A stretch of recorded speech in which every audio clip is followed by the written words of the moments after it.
دوغ، اونم از نوع آبلی. بال مرغ. 1 2 3.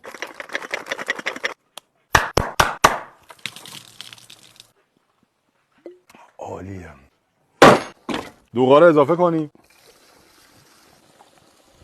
دوغ بوی مرغ رو کامل میگیره، یه طعم ترش خوشمزه هم بهش میده. نمک، زردچوبه، عطر خیلی خوبی بهش میده، رنگش رو طلایی میکنه، طبعش هم گرمه. بعد از 10 دقیقه اینجوری میشه. یه سس خوشمزه هم داره.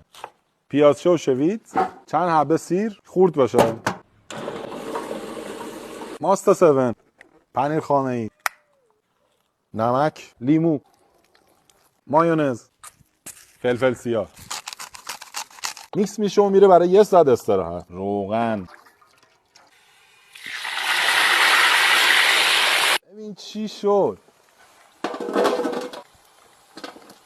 این رسیپی مخصوص خودمه، اسمشو شما پیشنهاد بدید.